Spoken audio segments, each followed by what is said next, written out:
Apakah bangsa Yahudi dan Farisi pada masa Kristus adalah pelaku Torah, atau yang dalam bahasa Indonesianya Taurat?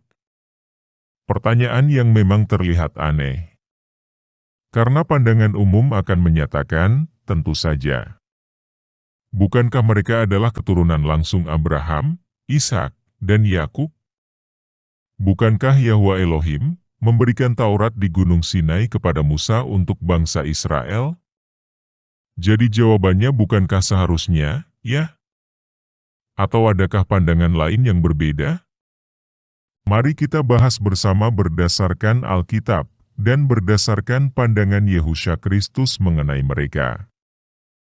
Keluaran pasal 16, ayat 28, berkata, "Sebab itu Yahwa berfirman kepada Mose, berapa lama lagi kamu menolak mengikuti segala perintahku dan Tauratku? Untuk yang belum mengetahuinya, kami tidaklah mengartikan kata Ibrani, Torah, dengan kata hukum. Tetapi dengan kata Taurat, yang artinya menurut kami adalah instruksi dan pengajaran dari Roh Kudus.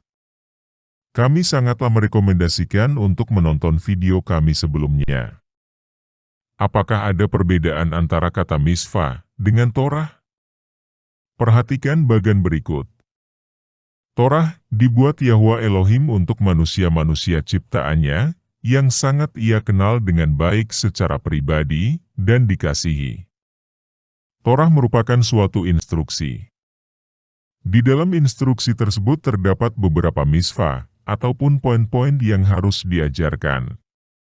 Kesemua misva itulah yang berikutnya akan diajarkan oleh Ruach HaKodes, Yehusha Kristus, Mose, para nabi, para rasul, dan semua orang-orang percaya.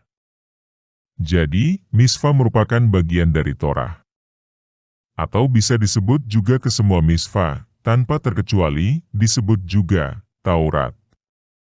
Pengertian ini dapat juga dilihat pada ayat berikut. Keluaran pasal 24, ayat 12, berkata, Yahwa berfirman kepada Mose, "Naiklah menghadap aku ke atas gunung, dan tinggallah di sana, maka aku akan memberikan kepadamu loh batu, yakni Taurat dan perintah, yang telah kutuliskan untuk diajarkan kepada mereka."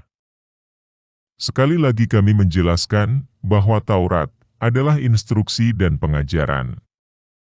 Diberikan oleh Yahwa Bapa kepada Musa di Gunung Sinai untuk bangsa Israel. Di dalam Torah terdapat misva, yaitu isi dari Torah yang haruslah diajarkan. Untuk sedikit membahas konten kami sebelumnya, bahwa kata Taurat, atau yang kami sebut juga instruksi dan pengajaran, di dalam Alkitab hanya digunakan untuk kalimat yang berhubungan dengan Yahwa Elohim dan kedua orang tua. Artinya Taurat dibuat oleh Yahwa Elohim, pencipta semua manusia, dan juga kedua orang tua, dari mana semua anak berasal. Kami sangatlah merekomendasikan untuk menonton konten kami yang berjudul Taurat yang Bukan Hukum.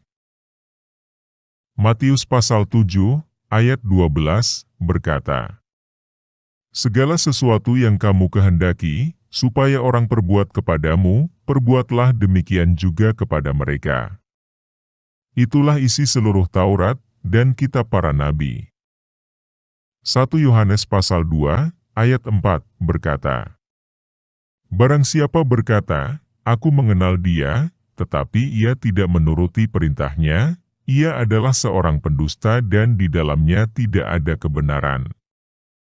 Kami berharap, setiap pembaca, ataupun pendengar Torah 30 menit, senantiasa menguji apa yang kami sampaikan. Karena kami tidaklah menyatakan bahwa apa yang kami sampaikan pastilah benar. Bahkan menurut kami, itulah yang harus dilakukan untuk semua pengajaran Alkitab. Menguji kebenarannya. Seperti layaknya jemaat di Berea, yang menguji kebenaran firman yang disampaikan. Walaupun yang menyampaikannya adalah seorang rasul sekalipun. Keluaran pasal 24, ayat 12, berkata, Yahwa berfirman kepada Mose, "Naiklah menghadap aku ke atas gunung, dan tinggallah di sana, maka aku akan memberikan kepadamu loh batu, yakni Taurat dan perintah, yang telah kutuliskan untuk diajarkan kepada mereka. Berdasarkan terjemahan Alkitab dari bahasa Ibrani ke bahasa Yunani, maka kata Taurat dalam bahasa Ibrani, bahasa Yunaninya tertulis nomos. Sedangkan kata Ibrani misfa, bahasa Yunaninya adalah entolei. Sehingga bila kita melihat kata di dalam bahasa Yunani, khususnya di Brit Hadasya, atau Perjanjian Baru, nomos, kata tersebut berhubungan dengan Taurat dari Kitab Tanakh, atau Perjanjian Lama. Sedangkan kata Yunani entolei, di dalam Brit Hadasya, berhubungan dengan instruksi-instruksi yang tertulis di Taurat, atau yang dalam bahasa Ibraninya misfa. Apakah bangsa Yahudi pelaku Taurat? Banyak yang akan berkata, tentu saja, dan pastinya. Kami pun dahulu berpandangan demikian. Tetapi setelah kami baca dan teliti dengan seksama, kami akhirnya mempunyai kesimpulan dan pandangan yang berbeda. Mari kita perhatikan baik-baik apa yang dikatakan Yehusha Kristus.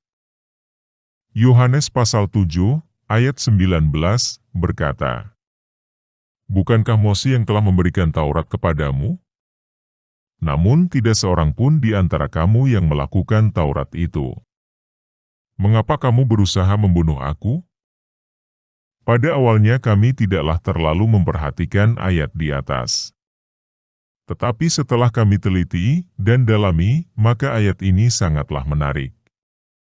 Bahwa Yehusha Kristus jelas mengatakan bahwa bangsa Yahudi, minimum semua orang Yahudi yang ada di sekitar Yehusha Kristus, pada saat itu, bukanlah pelaku Taurat.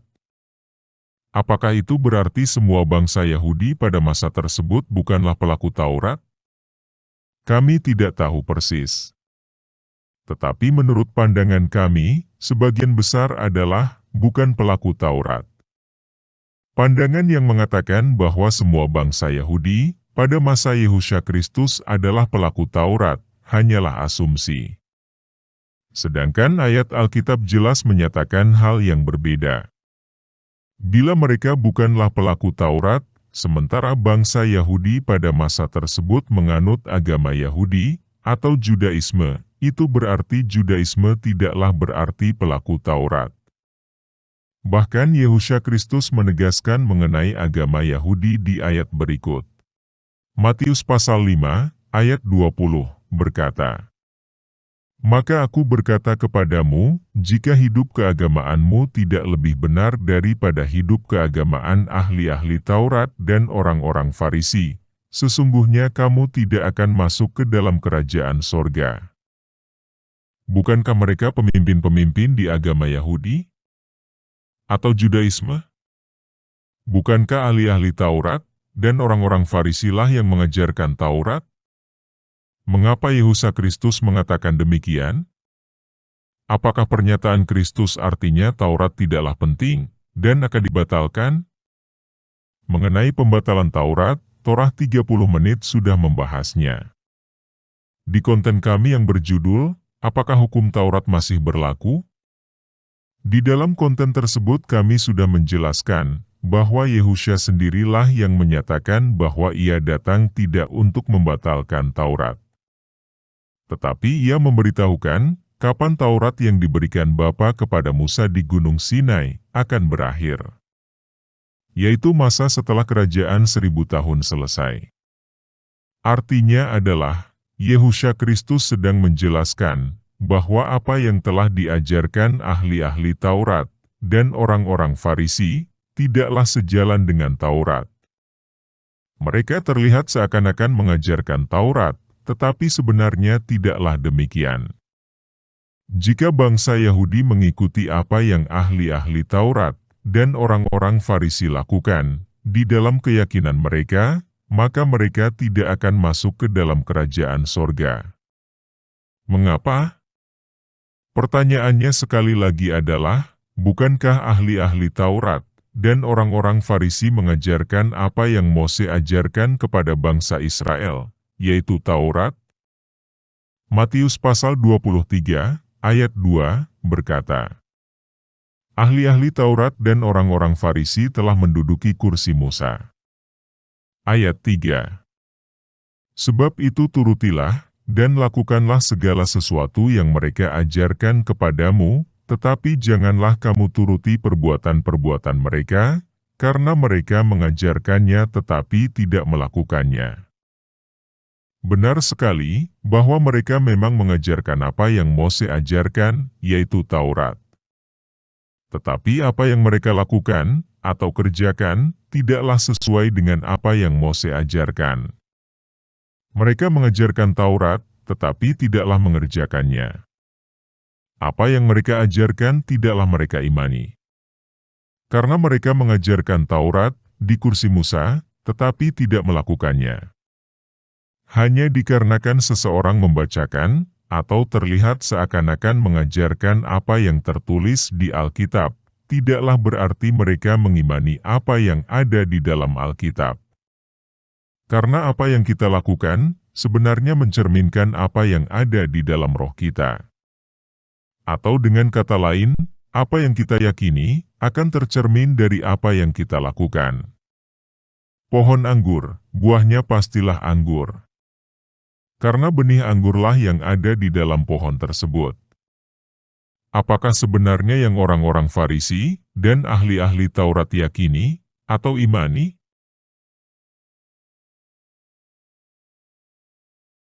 Markus pasal 7, ayat 5, berkata, karena itu orang-orang Farisi dan ahli-ahli Taurat itu bertanya kepadanya, mengapa murid-muridmu tidak hidup menurut adat istiadat nenek moyang kita, tetapi makan dengan tangan najis?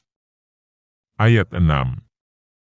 Jawabnya kepada mereka, benarlah nubuat Yesaya tentang kamu, hai orang-orang munafik. Sebab ada tertulis, bangsa ini memuliakan aku dengan bibirnya, padahal hatinya jauh daripadaku. Ayat 7. Percuma mereka beribadah kepadaku, sedangkan ajaran yang mereka ajarkan ialah perintah manusia. Ayat 8.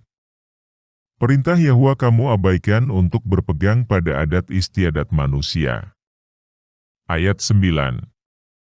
Yehusha berkata pula kepada mereka, sungguh pandai kamu mengesampingkan perintah Yahwa, supaya kamu dapat memelihara adat istiadatmu sendiri. Kata perintah, dalam bahasa Yunaninya entolei, bahasa Ibraninya misva, yang artinya instruksi-instruksi yang ada di dalam Taurat. Adat istiadat nenek moyang, bukanlah Taurat. Hanya karena sesuatu diturunkan, ataupun diajarkan secara turun-temurun oleh bangsa Israel, bukan berarti itu merupakan Taurat yang diberikan Yahwa Bapa kepada Mose. Bangsa Israel, selain Taurat, memiliki aturan-aturan lainnya. Tetapi tidaklah sama, ataupun sejajar dengan Taurat. Karena Taurat adalah dasar dari segala dasar peraturan, ataupun instruksi untuk orang-orang percaya. Jelas sekali bahwa orang-orang Farisi dan ahli-ahli Taurat yang diajarkan adalah perintah manusia. Mereka mengajarkan Taurat, tetapi yang mereka kerjakan adalah perintah manusia.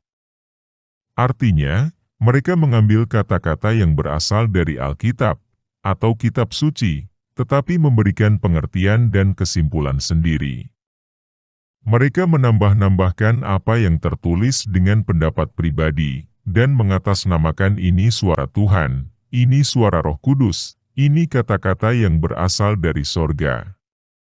Sama dengan nabi-nabi palsu yang sudah pernah kami bahas. Linknya kami berikan di kolom deskripsi. Hal ini memang sudah dinubuatkan oleh Nabi Yesaya, sesuai dengan apa yang dikatakan oleh Yehusha Kristus. Jadi jelas, orang-orang Farisi dan ahli-ahli Taurat bukanlah pelaku Torah. Dan karena pengajaran mereka kepada bangsa Yahudi menekankan kepada ajaran manusia, yang bukan berasal dari inspirasi Ruach HaKodes, melainkan berasal dari pemikiran mereka sendiri, maka pastinya bangsa Yahudi pada masa tersebut, sebagian besar bukanlah pelaku Taurat. Sehingga jika Kristus mengatakan kata munafik kepada orang-orang Farisi dan ahli-ahli Taurat, dan mengatakan kepada orang-orang Yahudi di sekitarnya bahwa mereka bukanlah pelaku Taurat, maka bisa dipastikan Yehusha Kristus adalah pelaku dan pengajar Taurat yang sebenarnya. Sehingga siapapun yang mengatakan Taurat dibatalkan, bahkan Rasul sekalipun, akan bertentangan dengan Yehusha Kristus. Karena ia tidak pernah mengatakan membatalkan Taurat yang berasal dari Bapanya sendiri. Terima kasih, biarlah Ruach HaKodes yang memberikan senantiasa hikmat-Nya.